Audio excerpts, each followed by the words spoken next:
Welcome back, everyone, to the PXP Let's Talk Success podcast. Here with my co-host, as always, Paul Plummer. Hello, everybody. Hey, Dre.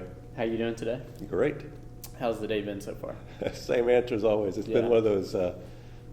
We do these in the afternoons, and so the mornings are usually filled with private clients or administrative work or rehabs, and it's been another good week. We're later in the week this time, though. How's your week been so far? Good. We're getting closer to the holidays, so there's a lot of conversations about wrapping up the season and having an off season or what we're going to do for next year, looking at goals and that sort of thing. Mm-hmm. How was your Thanksgiving? Oh boy, 3 good turkey comas. It was wonderful. Was it good? What was your favorite? The turkey this time still, or anything else? We had turkey. We had ham. We had. I love Thanksgiving meal because you just get to eat a broad assortment of things, and it's just really good. Good. Do you have a lot of pie? I did. Yeah. Are you a whipped cream fan? Do you like whipped cream? I only like whipped cream on my pumpkin pie. Okay, gotcha. Yeah. Awesome. Well, good. We had a really good turnout on our 5K. The Thanksgiving Day run. Yeah. We brought canned goods and supported a local food bank here out of Mount Carmel. Thanks for everybody that ran there. We had almost 50 people participate. Mm-hmm. It was great. It looked like a ton. Yeah. Did we hand out 50 medals or no? We ended up giving out 47 medals. 47. So, but was that to all the kids and whatnot? That was everybody that ran. Everybody that ran. Yeah. Okay. Well, yeah, that was awesome. No, it was a ton of people. So it was. Cool. It was great. We started this a couple of years ago during the COVID years, and obviously some of the races on Thanksgiving Day were shut down. So we just had I'm gonna call it like a little family run at that time, and it might have been 20 people that year. The first time. The first time we did it. Yeah. And then we didn't do it last year. I can't remember why we didn't do it last year. I think it was more of just time and things got away from us. But we brought it back this year. We're going to have it every year, just for those that aren't doing a different race or just want to come support a local food bank and so forth. Yeah, for sure. No, it was awesome. And shout out to Emily, the overall winner, Emily. Yeah. So. Those high school kids, they run really fast, right? They are very fast. Okay, cool. Let's go into our joke of the day. So for the podcast, I guess. Is this one from cricket again? Yeah. These are all from cricket so far. She literally loaded me up on them. She was boy. She texted me a ton of them. So I just pick. So this is hers. Did you hear about the claustrophobic astronaut? I have not. He just needed a little space. These are good. The bad thing is that I read them 5 times in a row, so I'm laughing when I read it the first time, then I'll laugh the second time, and then by the time we get to the podcast, I guess it's a good thing, so I'm not sitting here laughing the whole time. So, but always appreciate those, cricket. All right, let's get into today's topic. Today's topic is going to be recovery. So we just our second newsletter just released. We put recovery on there as the educational piece. So let's go ahead and talk about your issues with alcohol, Paul. Whenever I have recovery pop up as a topic, or when I was working on the newsletter, I'm always thinking, whenever I think of recovery, I start thinking about recovery from other issues and whatnot. It might be just because I'm watching Breaking Bad again. Yeah. Well, maybe. But as you talk about recovery, it is, I'm going to call it similar. It's not, and don't, individuals who are truly suffering from an addiction and are in recovery, that's a disease, they're going through some stuff. But there's some stuff that as we go into the postseason and we've been doing a certain thing for a number of months, that training, we get addicted, in essence, to the training. And so sometimes it's hard not to continue going through things. So recovery in one sense could be like that, but please don't let this make light of true addictions and recovery. Those are serious, and those individuals are struggling with some major things that please don't hear making light of that, because that's not a place that we should go. No, not at all. So my first question is, why did you want recovery to be that educational topic? Yeah, so this time of year, is when most people, not everybody, but when most people are finishing up their season, they've spent several months preparing for an event, they've completed that event, and then sometimes they're asking, now what? And you go from getting into that routine, having a volume of training, an intensity of training, an expectation, and then it's not there anymore. Some people want to continue that. Great. If you push your body into certain spaces, certain intensities for certain durations, it's going to break. Sometimes there's mental fatigue, physical fatigue, but that recovery piece, it's a big picture. It's looking at taking a moment to pause, reflect. Maybe you can continue. Maybe you should continue. Maybe, depending on what your goals are, you need some downtime. We're going to talk about some relative rest, some absolute rest. We can talk about maybe you need to take some time to really celebrate your accomplishments, or maybe you need to take some time and celebrate's the wrong word here, but your things that didn't go as well. Really look at those and take an honest reflection of why things didn't go well, and are there things that you can do during this time when you're not, when you don't have the demands of a hard training, that you can work on those things. So as we talk about recovery, there are so many nuances into this thing, so many factors that go into it, that I want our listeners to know that it's not a black and white A to B process. There are some things some guidelines, there's some tendencies, there's some things I'd like you to follow or consider, but you got to, again, apply this to you in your situation for what you're going through. Okay, awesome. And I have this question written down for you, and I don't think I'm going to get like a black and white answer, which I don't think there is one for this, honestly. What is your definition or idea of recovery, or the one that you want to talk about today, I guess, if that makes sense? Yeah, I think the biggest theme I'd like to talk about recovery is you've got the individual, along with their coach, and in this situation, this week has been filled with talking to a lot of our team about where they've been, what they've been doing, and where they're at with this piece. The first question I ask them is, where are you at with mental fatigue? And most of them give me that deer in the headlight look of, what are you talking about? If I'm talking to them about physical fatigue, they're real quick to tell me where they're at. I'm feeling good, I'm not feeling good. I then ask them also about emotional fatigue. Right, so you got the mental fatigue, the focus, being able to focus on certain things, the emotional fatigue of, has this gone from fun to work now? And then the obvious physical fatigue. When they've really looked at themselves of where they're at, that's going to dictate what recovery is.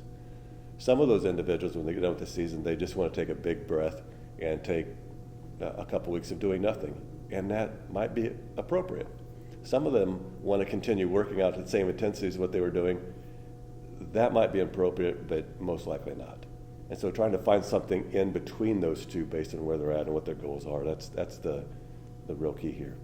In general, what I'd like to see people do is when they've got their season done, their A races done, we're looking at 2 to 3 weeks of relative downtime.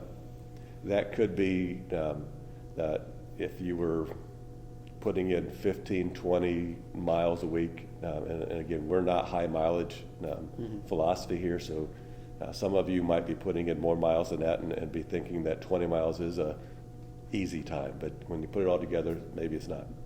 But backing that off, it could be taking that to almost zero, trading it out with something. So if you're having some sort of physical ailment on the runs and that you want to still keep going because you feel like during the holidays you're going to gain weight, you want to change that out. So you would modify or move that around to a different activity.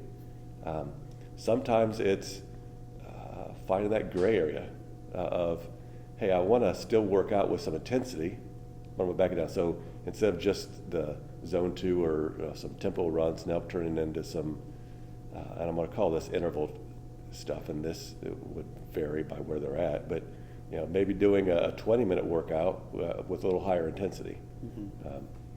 There's a bunch of different pieces that individuals may need on recovery based on where they're at. Right. So you've mentioned mental fatigue a few times now. What does recovery for that look like for, I guess, if you want to say for you or for what you've seen with your coach athletes and whatnot? How do we have mental fatigue recovery? Yeah. So got to figure out why the mental fatigue happened, right? And well, I'm going to combine emotional fatigue with that. Okay. Those pieces usually have a cause. Mm-hmm. When start the season and everybody's excited, they're enthused, it's fun, it's enjoyable. Toward the end of the season, it's become work. It's become more challenging. There's some fear, some anxiety, some stress that gets added to that. And after a period of time, that just becomes burdensome. So you get fatigued, just like you would from overtraining physically. Mm-hmm. So part of that is figuring out what that fatigue is coming from. Is it just been a long season? If it's just been a long season, you just need to take a step away for a couple of weeks and recharge. Find something that brings joy back into your world, because usually the joy has been diminished a little bit because you're so focused on the stressful thing. Right. But again, trying to figure out why that mental fatigue is there. Is it a long season? Is it because it's not fun anymore? Is it because it became work and a challenge? Identify that, and that'll help direct you of what you need to do.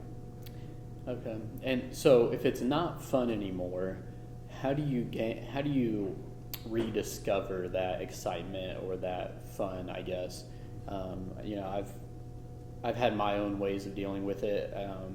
I'll just give you an example, so I'll let you run with it after this. But like I've told people before, like running has not been fun for me before. So what I've done is like I'll go on a walk, or I would used to go on walks and listen to podcasts on the walks and whatnot.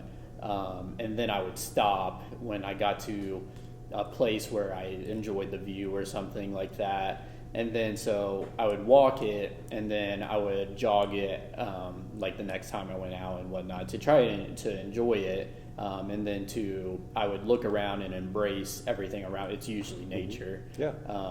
So what can we do? What is that for you? How do you find that enjoyment in maybe triathlon again, or running, or even strength training? Like, how do you make that fun again? Yeah, well, I think a mistake that people make is they withdraw completely, Mm-hmm. right? So it's gotten dark, it's gotten stressful, it's fatigued, and so you withdraw, and now you're more isolated. We're all social people, and so most of us, when we withdraw, it actually makes it worse or it's more challenging. So I tell people to join a group, Okay. even if it's a group run, a group jog, a group activity. They may be like, I don't want to go there, because then they feel like it's going to be more stressful. But change the focus of that. Become more social. Get involved in a group. Get encouraged again. Encourage others. You took yours where for you is seeing the nature and being by yourself and seeing that kind of stuff and recharging and finding the things that you enjoy and reflecting back on those. I tell people too is remember why they got started. Yeah. What was your purpose? What is your purpose? Mm-hmm. Sometimes we simply lose sight of that, and we just need to be refocused and bring that back and remember why we're doing it. Whether that is because we got off track because we were looking at a time goal and we got stressed, or because we started seeing ourselves in a different light and it wasn't the same picture of what we expected, pace or time or completion or something. Remember why you got started, what you're doing is, and this stuff is for fun. We do this for enjoyment. We do this for health. And when we push it too far, sometimes too much of a good thing isn't always a good thing. Yeah, no, I like that. That's very good. Especially, you said, where was I about to go with this? You said why you started and your purpose. So one thing I just wrote it down. I wanted to bring up is not only with that, but like look how far you've come to, which I think you just said as well. And so which I love doing, because one of my cross country runners, we were at City at the end of this year. She was talking about we were warming up, and it was my cadet girls team. They were just talking amongst themselves, and they were one of them was saying, I think they were talking about when they first started in like 4th grade or something, and she's like, look how far you've come since then. And so I caught on to it, and I was like, no, that's very good, Kara. Like, all of you should look at how far you've come right now, because for me, I try to do this a lot, is like we've mentioned before, 3 miles used to be a lot for me, right? And I was writing stuff down, I think yesterday, where I was talking about, because you sent out a message to us about fitness journey and whatnot, and I was thinking about 5Ks and where I started and, what I've done now. And I was like, man, I used to suck, and it used to not, this used to be a lot, and it's not now. So I think just looking at that progress from where you come really helps with that mental fatigue or emotional fatigue going into it, and just seeing that progress, even though now I have higher expectations and I want more and all that. But, back when I started, I just wanted to finish a half Ironman instead of all this other stuff. Yeah. So I like that a lot. Yeah, and a lot of people they look forward, and you should be looking forward, right? Mm-hmm. But when you're looking forward, it looks, the distance is so far. Yeah. Right, and it just looks challenging. And if we're down in spirits or we're mentally fatigued, it just becomes even more stressful. Mm-hmm. Even if you had a great season, taking a moment to stop, turn around and look what you did this season. Yeah. All the good things, and give yourself some joy with that. Celebrate that. That's really awesome. We many times neglect to do that. Take that time for yourself to really thank yourself, or to be appreciative of all the things you did there. And when you turn around and look back at what you did in that one season, you're like, wow, I didn't know I did. Mm-hmm. Or you don't remember that you did so many races or so many workouts, or look back and how many miles did you run, how many miles did you bike, how many yards did you swim, all those sort of things. Mm-hmm. And then just be appreciative of that. Same thing, if it didn't go as well, do the same thing. Just give yourself some grace of maybe it wasn't the season you wanted, but you still put the same effort in, you still put the same miles in, and acknowledge all the work that you did do. Yeah, absolutely. I like that. Good. What else do you have for me for mental and emotional fatigue before I move on to the physical? I think a big piece of that is pausing. Mm-hmm. I touched on earlier about being appreciative of what happened, good and bad. But pausing and looking back and really reflecting on, why am I here? Mm-hmm. Okay, why am I doing this race? Why am I feeling this way? Mm-hmm. We're two guys sitting here talking a little bit about emotions, right? Yeah. And as a stereotypical thing, how many guys don't tend to do that? Mm-hmm. We tend to be tougher, be stronger, all that kind of stuff. And that's not to say that women don't. And to be honest, I think that women are more balanced in being able to do that. Mm-hmm. Not all of them, just like not all the guys are resistant to the emotion side. But it's one of those things where take the time, be brave. If it's not something you're comfortable, be brave to share that with somebody. Mm-hmm. Think about it, maybe put it in your head and find the safe words to share with somebody.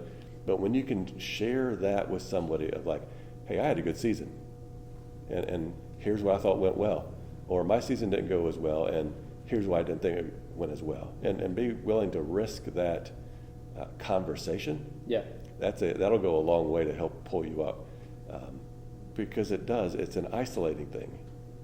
It's dark, it's getting colder, the days are shorter. And so, you've got that added onto it, right? I mean, it's seasonal affective stuff that affects some people. Taking a little extra melatonin, you've got all those things. And then we're even feeling isolated from our workouts, that we don't get to go outside and ride with everybody. We're not doing open water swims, and we're not doing as many group runs. It's really hard. So risk that conversation. Yeah, for sure. No, and I see, actually, so I watch a few other podcasts, and then instead of listening, I'll watch them. And a lot of them, they have on there, like, they'll start the podcast with, how are you doing emotionally, whatnot. And usually it's actually mostly guys that I watch, but they do that for sure. So I think that's very beneficial. And these are professional athletes or retired professional athletes. Mm-hmm. So I think it's very good for people to do that. Yeah, absolutely. Okay, awesome. So let's go on to the physical fatigue then, which I'm sure everyone's interested about. Why, I'm going to ask you this question, then we can go wherever. Why is recovery important? And I know it's like a almost Captain Obvious kind of statement, like you need to recover. Yeah. But why is it important for you?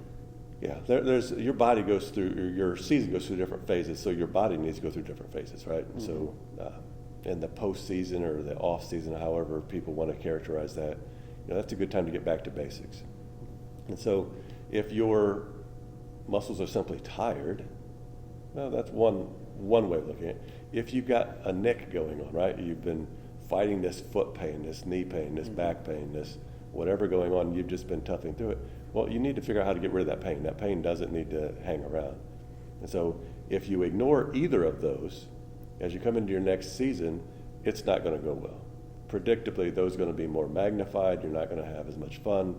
That's going to turn into something larger. It's just not going to be what you want to be.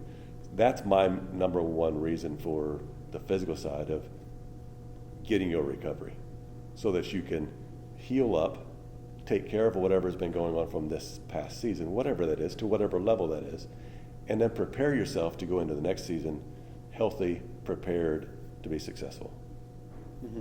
And so what should I do if I'm a listener and I have those nicks and pains going on? Should I just completely let it completely stop and let it heal, so absolute rest, or can I do something and let it heal back up? Yes, maybe.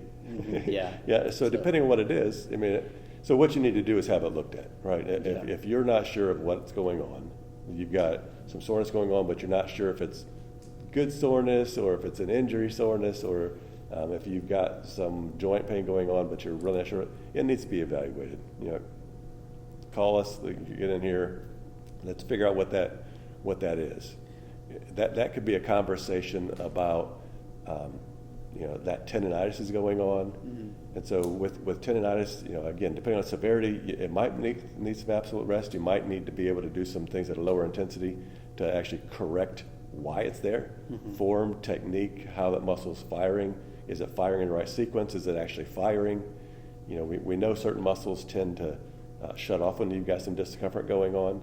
And when those things shut off, it just cascades and has a spiraling effect in other pieces, that you can't stop that effect until you correct that issue. So step one is basically I should get it looked at. Get it evaluated, figure out exactly what's going on. What we need, I'm going to call it a diagnosis. We need an assessment of what your body's doing. Gotcha. And so do you do that? Because I know some people don't know if you do or not. And what do you look at? What don't you look at? Yeah, I absolutely do that. Yeah, that's one of the things that from the coaching and the piece here, we love the one-stop shop, right? We've got a coach that can coach somebody safely through goals and so forth, and along the way can evaluate the medical stuff. And in this postseason can do rehabs, assessments, that kind of stuff, and be able to piece them together. In essence, you've got less cooks in that kitchen of your fitness, so to speak. So yeah, but we look at those things. When I'm evaluating it, I'm asking questions not only on the physical side. Hey, where's your pain? How long has it been there? What causes it to get worse? All those sort of things. But I'm also assessing or trying to figure out what muscles are working, which ones should be working, are there the right sequences, and to what sort of integrity those structures are there. Do we have any weakening of the muscle? Do we have any damage to the muscle? All those sort of things. And if from there, from that assessment, then create a path to get out of it. Yeah. Rehab. Right. Awesome. So with, I'm going to try to make this as simple as possible to make it broader. So you will do kind of injuries and like aches and pains, but so let's say, so one thing, you're not a dentist, right? So like if I have something going on with my teeth, I probably shouldn't come to you. Is there something that you would tell the listeners to go check out someone else or a doctor that you don't do? So like I said, with my teeth, you're not going to do that. Yeah, if it's orthopedic in nature, I do that, right? There are some things that'll come in and they'll need a referral. if we need an X-ray, MRIs, or if we've got something that was questionable, well, then I've got a laundry list of professionals that I would refer that person to. If it's, but again, if it's orthopedic, it's tendon, if it's a joint, if it's muscular, those are things that we can help you with. Awesome. Yeah, I just wanted to give them that so they know. I really like backs. I mean, a lot of providers don't like backs because it's so complex. You've got so many dimensions going on. I find that fun. I get to actually use my brain. The other joints, I love them too. Ankles, knees, tendonitis, that kind of stuff. But those are not as complex. And I don't want to make it sound like those are really easy, because they're not. But there's a lot of people that can help with those, and we will gladly help you with those here. Yeah. But the necks and the backs, that kind of stuff, that's where I really like helping a lot of our triathletes and runners take those pains away. Okay, awesome. I didn't know that. So, fun fact for the podcast. There you guys go. Paul likes backs. Awesome. So, going from there, why do we view recovery as being soft or being? I'm just going to stick with soft. Yeah. Well, I mean, we like to go out and show off, right? We like to run fast. We like to have high power. We like to swim really fast. And in recovery, you're not doing those same things. And so it's just like flexibility and mobility. Yeah. I mean, have you ever bragged on somebody about their flexibility? Not likely. No. Not likely. Have you ever been bragged on about your flexibility? No, definitely not. And they haven't lied to you. That's great. Yeah, exactly. Right? So we don't get that external validation from our flexibility or mobility. So it feels soft when we do it. Right? But if we don't do those things, if we don't have the relative less intensity, we're not going to be around to do the fun stuff, because we're going to be injured. And so if we're not doing those non-fun things, what could potentially happen? Or not, I guess you don't even have to go with that. What could we be limiting ourselves from not doing those things? Yeah, well, I mean, that's it. If you've got a power lifter who doesn't stretch and all they do is lift really big weights, right? That's the guy that you see stereotypical trying to walk through the door. His arms are out to the side because he doesn't have the mobility. He can't scratch his back because it's limited flexibility, or he can't bend down, tie his shoes because he's so tight. That's an extreme case, right? But if you don't work on your mobility, it's not going to be a strength. It's not going to be one of those things that you are really mobile. If you don't work on your flexibility, if you've got asymmetries throughout the season, because you're always, breathing to the right side, so you develop an asymmetry, or you've got a right leg that's sore. If you've got a right leg that's sore, you have an asymmetry. You're using both of them to run. They should be symmetrically sore. They should be symmetrically pain-free. But when you got one side doing something different than the other side, you're going to get aches and pains. So working on those things, working on that soft piece of mobility, of flexibility, of backing off the intensity, it's only going to help you for the upcoming season. Awesome. The first people I think of when I think about this is your NFL players and like your offensive linemen. They say that they're probably some of the most athletic guys on the field, even though they don't really look like it. And I've just seen them, warming up and whatnot and stretching and doing. I'll see them doing mobility and flexibility online and whatnot. I'm like, I can't do some of that stuff. Right. And they're 300 plus pounds, being more flexible than me, or someone else that may look more athletic or in that nature, be incredibly flexible at the highest level. So, yeah, man. When you go to a pro sport game and you see these guys stretching, if you get there early enough, they'll either be on the field stretching. You go to an NBA game an hour and a half before. You got the guys on the floor being stretched, doing certain things, and you'll be amazed by how flexible they are. Yeah. So the question that I've asked for years, or not really asked, I've posed to former students and staff and so forth is, are they flexible because they're in the league, okay, or are in the league because they're flexible, right? So did they work on their flexibility so they didn't get hurt to be able to use that talent to get there? So a lot of those guys have that balance, and many of them hire somebody that's all their job is, to make sure that they are flexible and mobile, because it's that important to them. Yeah, which is, just shows you how imperative it is to your performance. So, I mean, they do it at the highest level. Doesn't mean that we shouldn't just because we're not in those leagues. Yeah, and with that too, I mean, like during the season, a lot of people will get massages before an event, and they'll, that'll be their mobility, that'll be their flexibility before they've done all this training, and then 4 days before the event they want to go get this deep tissue massage, and I got my massage, I'm race ready now, and I would encourage that person. You need more than that. I mean, sure, get that at that point to get yourself ready, but maybe you need something more routine. Maybe it's every week, every couple of weeks, once a month, and in your postseason, this is a great time to catch up on those things. Do you have some trigger points going on, or do you have some adhesions going on? Do you have some mobility issues that a massage therapist or somebody can help you with? Yeah. And that's that's part of what you do. I do it. Individuals can come in and have you stretch them. We've got Oh, all I thought you kinds meant that's what I do. well, you do that as well as an individual, but that's also a service that you help with people stretch and work on some mobility stuff, and they can contact you and set up some sessions with that as well. Yeah, for sure. No, I mean, I wasn't going to mention that. That was my goal to mention that, but I do that here for people. Yeah. And I'm only saying this because my favorite part is running the gun on people. And the reason why is because I love the gun.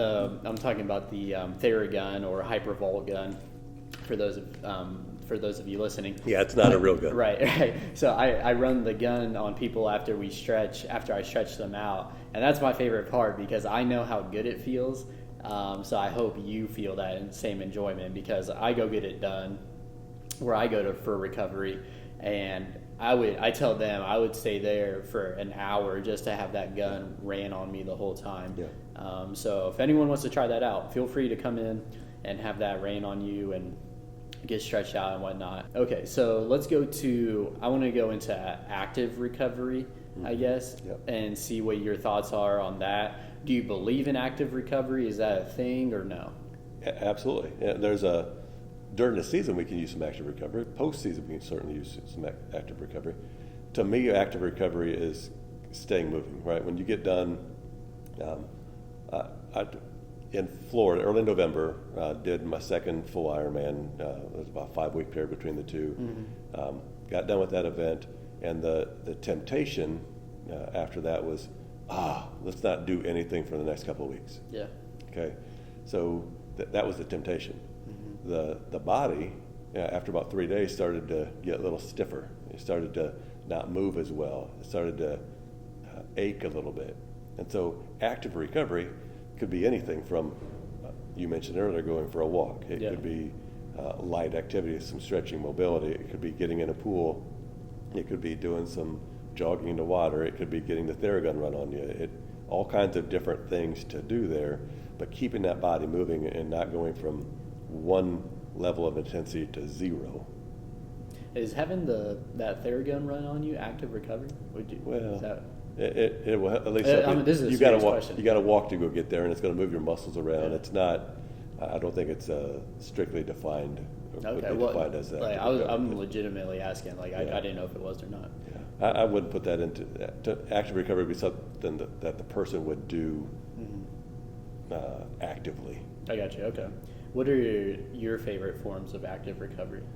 Walking, spinning on a bike. Yeah, light, easy. Doing the same things. I mean, I enjoy all the things that I do for racing and training. Yeah. It's just doing them at a much lesser duration, a much lesser intensity. Okay, awesome. I've honestly been considering doing those aqua aerobic classes because they're in there and they look like they have a good time sometimes. Those can be fun. I've done a few of those. You can. Have you really? Yeah. With there's absolutely. And you're in the water. You're moving around. I mean, you get to move your body differently. The water, with everybody churning in there, you've got to work on balance. If you do, you can make it harder or simple. By the different tools that you're using. Do you wear those water shoes? I don't. That's how you know you're serious when you start wearing those. Right. That's awesome. But it's something that sometimes you get stereotypical where that's what the old people do. Right. Well, it's also what people do to that's less impact. That's why they're doing it. Do you need something less impact? Go try it. Go have fun. No, yeah, those can be fun. Whenever I would do something like that, like when I went to my first yoga class, I took my friends with me. I wanted my friends to go just so that, because I thought yoga was for old people too. This was when I was in like middle school. Oh boy. Yeah, so that's where I took my friends with me. But that's actually kind of a mistake though, because then they make you laugh. And everyone's in there trying to be serious in yoga classes, and if you take your buddies, they'll make you laugh and whatnot. Just because it's just funny seeing your friends not be flexible, and so I can't control that sometimes. Yeah. So, but hey, for you might be able to take a friend. All right, let's go to nutrition. I have this one down. How does nutrition play a role in recovery? Yeah. Depending on where your body's at, you need the right substances to help it recover, right? And so this is a great time to, again, get the nutrition in that you need. If during the season you were struggling with your nutrition and you got through stuff and you're all nicked up, maybe there is a nutrition component. Maybe there is something that you need to look on that side. With less activity, if you're eating the same amount, right? If you're eating the same amount that you were doing during the training, now you have less intensity, you need less calories, and you keep that nutrition count high, you're going to add a few pounds. Yeah. Maybe you need to. Maybe you need to. Maybe you've depleted yourself and you've gotten, quote, too skinny. Yeah. Right? Or you lost too much muscle or you've lost something. So you need to keep those calorie counts high. Okay. Most of us, that's not the case. Right. We've gotten used to eating a certain amount, we've dropped our activity, and yet we keep eating that certain amount, and so we've got to be careful on that front. And so when I don't have proper nutrition, even when I am training, what am I doing to my muscles, or what are my muscles missing out on? Yeah. You're starving them, depending on what you're doing, right? And this is a rehab component, this is a training component, this is a recovery component. If your body's not getting the nutrients that it needs at the quantity that it needs, and sometimes in the timing that it needs, you're starving it for what it needs to heal, to recover, to perform. And so if you've got concerns on that side, or if our listeners right now, as I'm talking about this, your head is going, well, I might, but I don't think I do. You do. There's something in there that you innately know that it's not quite right, but you don't know what to do. It's not that bad yet. Those are things that I would tell you to get some professional advice. Let's talk about those pieces. Let's get some clarity on that when there isn't the pressure to perform the off season. Yeah, absolutely. And do you think so? If I'm not eating, actually, I'm going to ask you this as a question. If I'm not eating properly or getting my body the proper nutrients it needs, do I get sore faster, and do I stay sore longer? Is that a thing? Yes, maybe. Yes, maybe. So, like, if you don't have enough sodium, if you don't have enough water, if you don't have enough calories, your body's not going to perform as well as it could. It's not going to be optimal. So if you're training at a disadvantage or in a deficit, you're going to have more damage, if you will, to the cells. More damage to the muscle and the cells is going to be more soreness. Okay. If you're then not getting the nutrients that you need to recover from that, you're going to stay sore longer. Okay. And so you might have just answered this, and do I get sore faster? Well, maybe. Okay. I mean, if you're going into it depleted, if you're going into it already sore, it's going to happen. Okay. Sure. And I'm really asking for strength class members, because I've had a conversation with a few people about this, and the people will get sore, almost a couple hours after leaving strength class, and I'm over here like, maybe I didn't work that hard, but I'll say, like, I'm not sore at all. Like, I know I will be tomorrow probably. Well, some of that happens with it's relative intensity, right? I mean, so I can have 5 people doing the exact same workout, lifting the same weight, same reps, same depth, same effort, and we'll have 5 different responses because they're at different fitness levels. Right. And so it becomes an individualized focus on what their intensity truly is. So you might be lifting more weight than somebody, but Right. relative to what you're doing, it's not as intense as what they're doing, lifting a lighter weight relative to their fitness and, Right. and where their body's at. I got you. Cool. And so so in that, it's just like everything else. It's tough to compare apples to apples when looking at two different athletes. Yeah. And that's where we get into a mistake. We've talked about this in a couple previous podcasts about that's a trap to get into, where we're that comparison piece. Well, yeah, for sure. And it can happen in the recovery side as well. Yeah, absolutely. So and so didn't recover as fast as I did, so and so feels bad, or I feel more encouraged because I recovered faster, when I really don't need to be as encouraged in my recovery because I'm comparing myself to somebody else, right? So trying to keep those things focused on the individual. Yeah, no, I mean, for sure, you definitely don't recover as fast as or as slow as someone else. That's for sure. So for kids, I guess this will kind of go into it. How can parents determine recovery for their kids? Because I know, I mean, usually younger people recover faster typically. They do. How can a parent try to help their kid with that? Well, I think there's some cues there, right? I mean, so some of it is, you know, your individual, you know your kids. And some of them haven't learned what toughness is yet. They're working hard, but they don't know how to work harder yet. It's a relative thing. And so some parents are like, well, you just need to work harder, and there's a lot of pushing that goes on. When that variable changes, right? So if somebody is normally has a certain reaction to a certain practice or a certain intensity, if it changes, it becomes more magnified. That person's feeling different, right? So so you're trying to read into that. We don't know what they're feeling, right? If I tell you that my knee hurts, you really don't know what I'm telling you.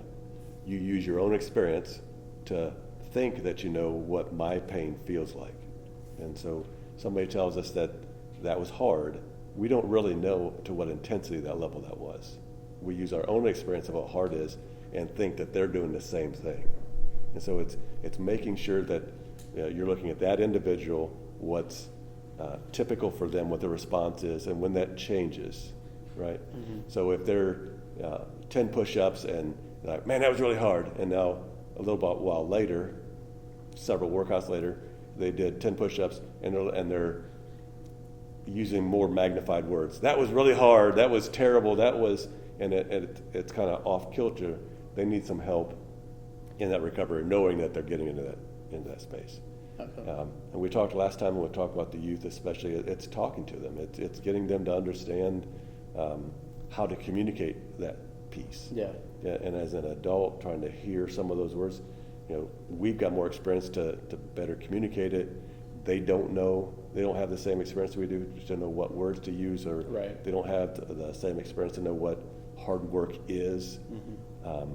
Relative to what we've done. It's not that they're not working hard. It's not that they don't work hard. It's not what I'm saying. But we've got to be careful when we use our experiences to try to interpret what somebody else is telling us they're feeling. No, yeah, that's difficult for sure. Just because, like you said, kids don't necessarily know how to communicate that as well as we do. So it's hard coming from a coach's perspective. It's hard for me to determine what's going on with that. Yeah. So. And so, like, your question was more directed of how can an adult help the recovery with the youth? And I think the biggest thing is listening to them. And many times we get impatient, or we have the expectation, well, I could do that, so it can't be that bad, so why can't you do that? Well, they're not doing, it's the relative thing that we talked about, right? Yeah. And so if we'll take a moment to make sure we're looking at it through that lens, that's the biggest thing we can do to help. Okay, awesome. Yeah, and I think, I look at it as that I think a lot of them work harder than me. I don't think I work as hard as some of them, for sure. They do it, and they do a lot, in my opinion. Yeah. So, okay, cool. What are your favorite types of recovery methods or treatments? So, like for me, I hit cryotherapy. I go to a sauna. hit my Norma Tech boots, which are some of my favorite things. What are some of your favorite methods? Yeah, those are all great. I mean, and my favorite is just getting my brain to relax, right? So a lot of times I'm doing a lot of thinking about training. I'm focused on individuals' training plans and their goals and different rehabs and helping somebody recover from whatever it is.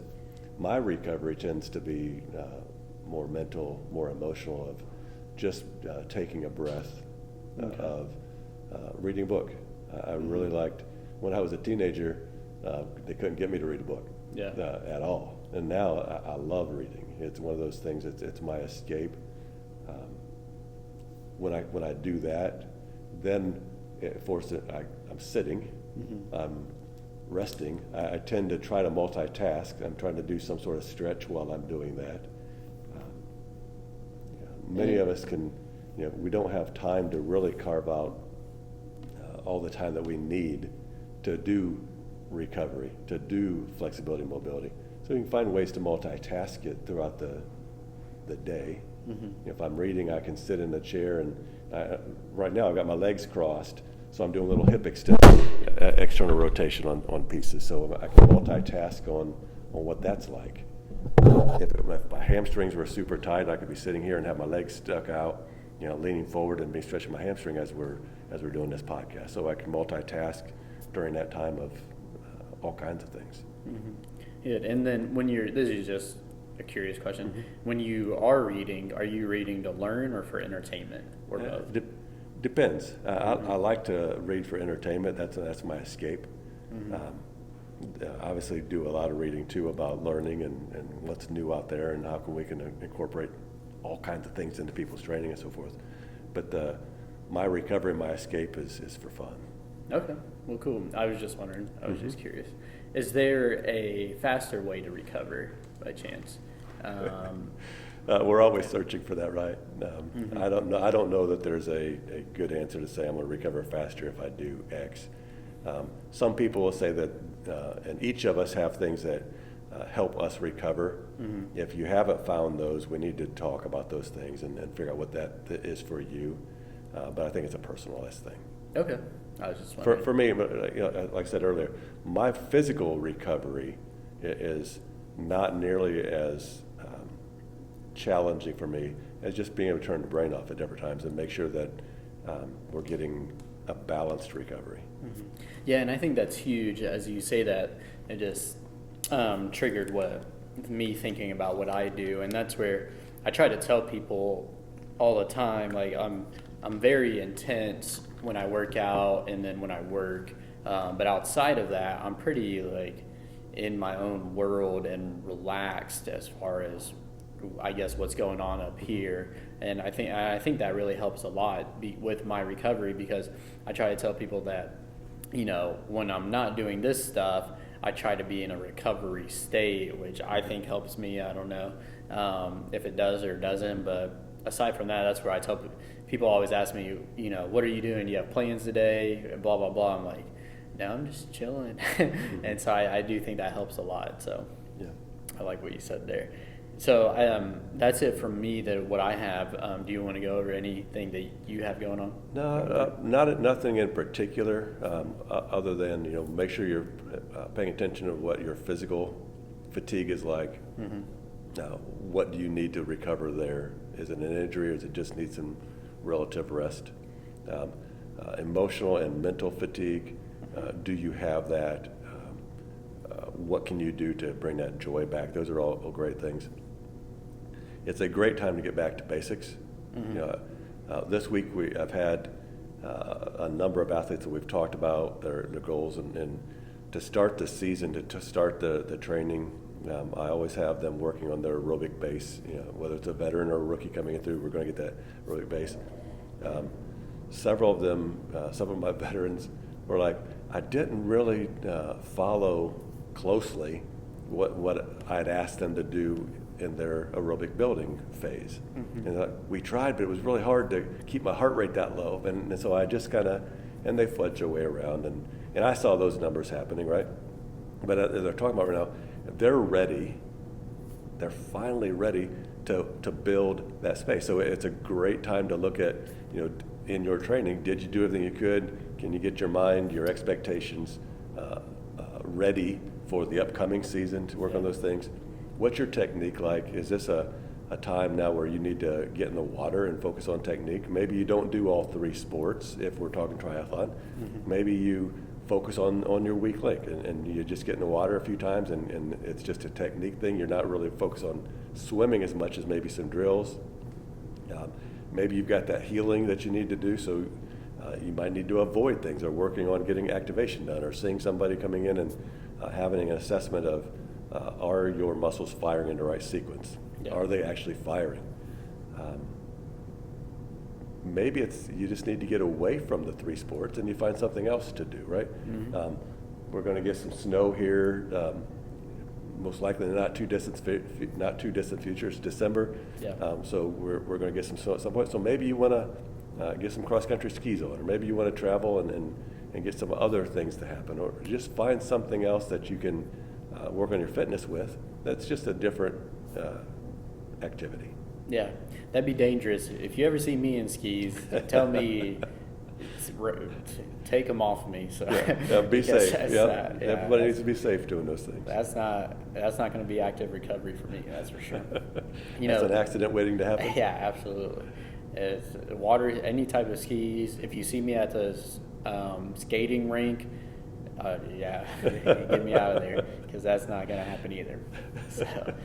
Yeah, I'm not good at that kind of stuff. And the other thing that happens, it can happen or should happen during this time, in my opinion, is if you've let some relationships lapse, right? So mm-hmm. Some of your friends you've not been able to spend as much time with. Some of the friends who don't do what you do. Yeah. Reconnect. Mm-hmm. Maybe it's family. Maybe it's visiting someone that you haven't seen in a while.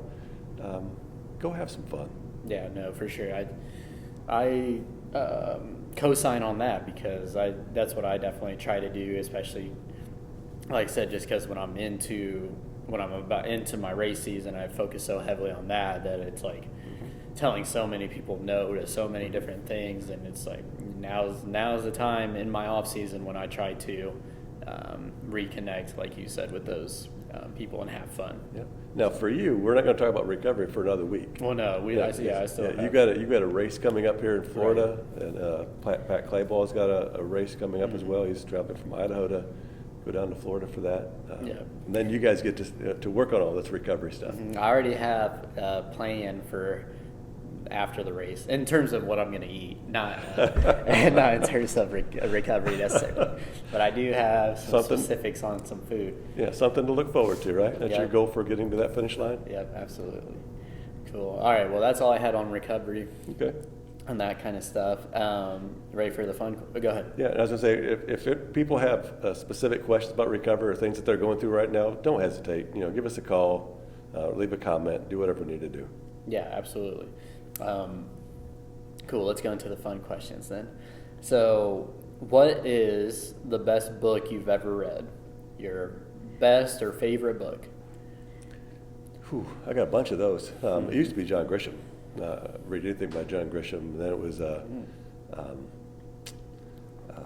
last name's Flynn. He has a character, Mitch Rapp. Loved all those. Got introduced to Vince Flynn. Vince is no longer with us, but his sister is an athletic trainer that I met at one of our conferences, and got introduced to his series of books, and then from that got into similar style CIA fictional characters. Gotcha. From Jack Noble to all kinds of things. So that's my genre. Okay. I was going to say, I have no idea who any of the people are that you just mentioned, so I hope someone does. Well, if they don't, go look them up. Yeah, there you go. All right. What's your favorite movie of all time? Well, Top Gun flew into my head, but that's just one that I like the aircraft going really fast, and I like the sound effects, and so any of those. Have you seen the newest one? Maverick, absolutely. Yeah. Oh, you haven't? Good. Did you like it? I went to the theater to see it. Absolutely. Nice. I still haven't seen it, which I probably should be ashamed about, but you should be. I still haven't. I need to though. Okay. What is one pet peeve of yours?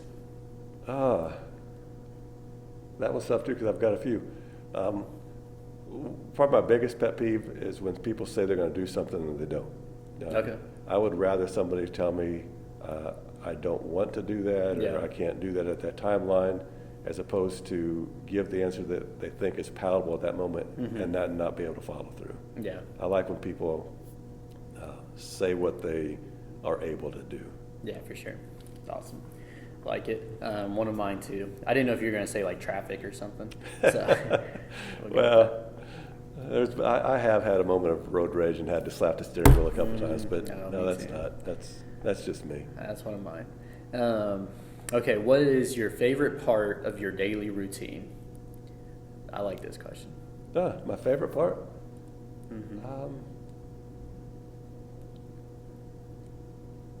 Gosh, so many.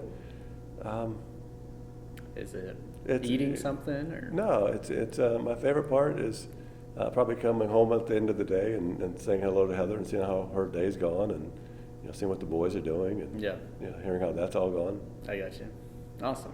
Well, good. I like that. And this is really a good segue for my next one because I always tell people my favorite part of my day when we're in season is coaching. Is usually when it's at like 6 p.m. or 5 p.m. when I get there and I'm able to coach all the kids and whatnot. So I'm going to go into our shout out segment now. And so I have a couple shout outs. Mine is my youth class that we've had. They've been phenomenal. Like we had a very rough first day. And I was telling them this yesterday. I told them I was going to do this.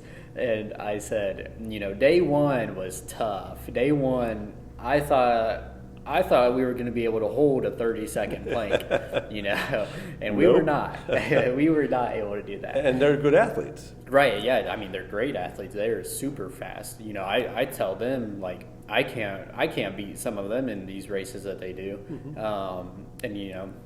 And they're 12 years old. Right. And so I'm like, you guys are incredible. So, yeah, shout out to my youth class. They have been phenomenal. They've made some pretty great strides, and that's my favorite part of my day as we're in the off season. And you've done a good job with that group. It's grown quite a bit. They are doing a lot more functional stability. Yeah, and we all know that the more stable they are, the better performance, less likely they are to get hurt. And it's incredible how many times somebody thinks that they can hold a plank longer than they can, right? Some great athletes, adults and kids, they have some great performances, and so they assume that they got muscles working. We put them on the floor and put them in this position, and they're 15, 20 seconds into it, and they're shaking, and they're talking about, why is this so hard? And, their performance is so high in spite of what's going on. Right. So, this class, they've worked really hard. You've done a great job with them.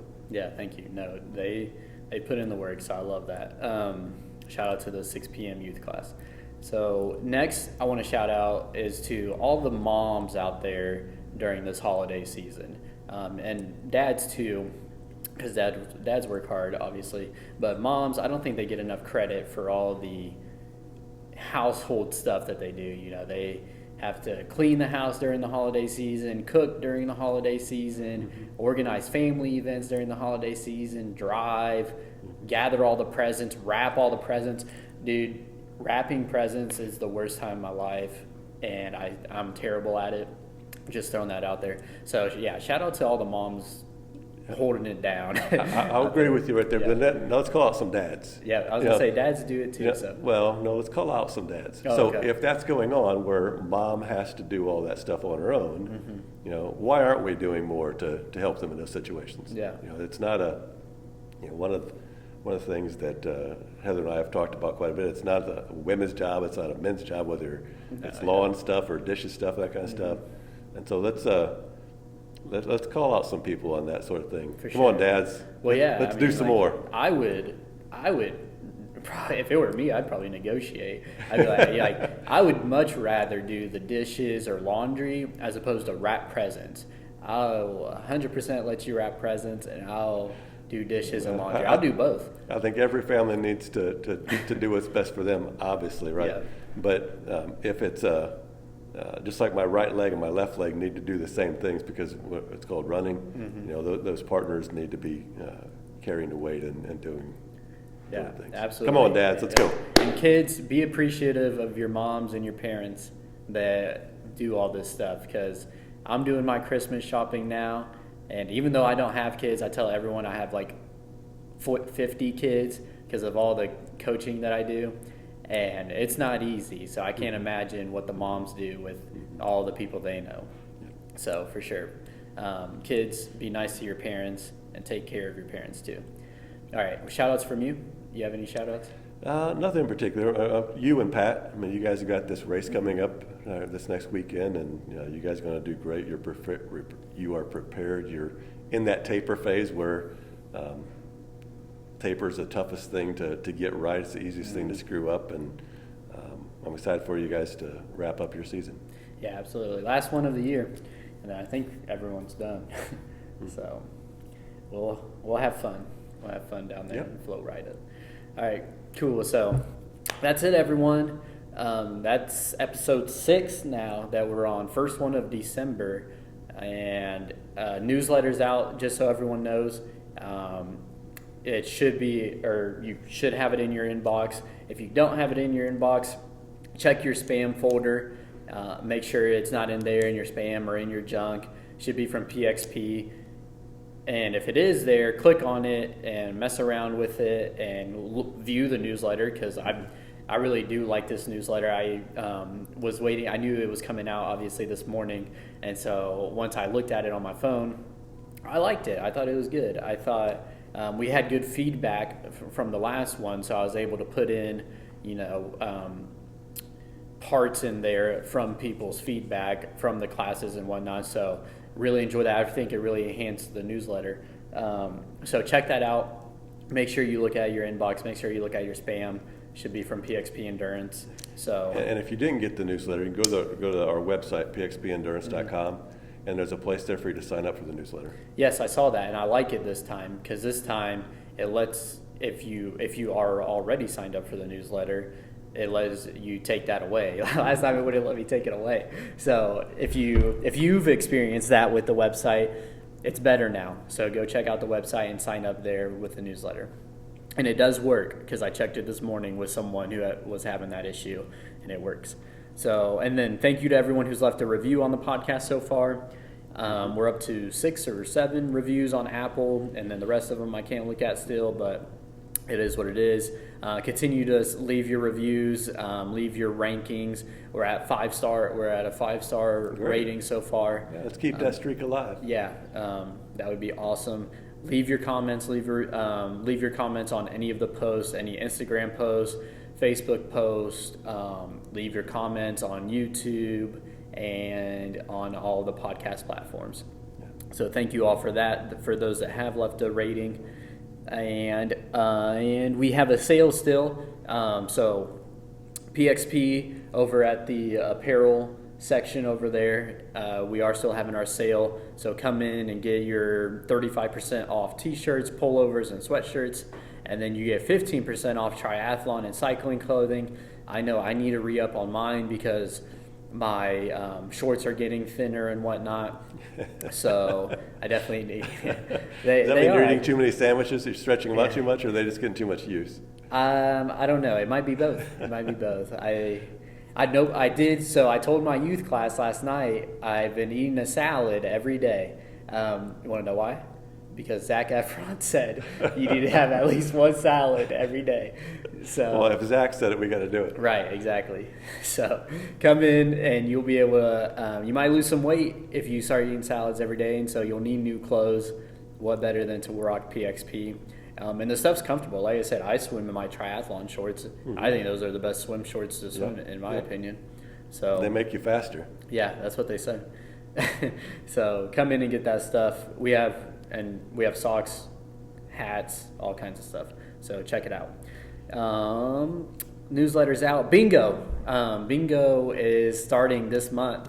It will start on the 5th, which is this upcoming Monday. So come in, get your bingo boards, check those out, and let's have fun. Let's win some prizes. There will be prizes available. There will be a grand prize if you fill out the entire bingo board. And then we're going to have them displayed here at the gym as well, so you can see what other people are doing. Compete, talk trash to everyone, do what you want to do nicely, be nice. So come in and have fun with bingo for December. And then lastly, sponsorships. Sponsorships, if you want to sponsor the podcast, feel free to do that. And on our newsletter, you might see Jennifer Richter on there. Richter, who is that? I don't know. Check out the newsletter. There might be a post coming out tomorrow about it. So that's it, everyone. Like, share, and subscribe. Once again, you can find the podcast on Apple, Spotify. Watch it on YouTube. And we'll get it to you on Instagram and Facebook. Paul, what you got to leave the listeners and viewers with? And we're thankful for you guys. Hope that you're getting something out of this. If there's something that we didn't answer or was unclear for you, let us know in the comments and so forth. We're here to help. Awesome. First one of December. So that's it. Have a fun day, everyone. See you guys. And done.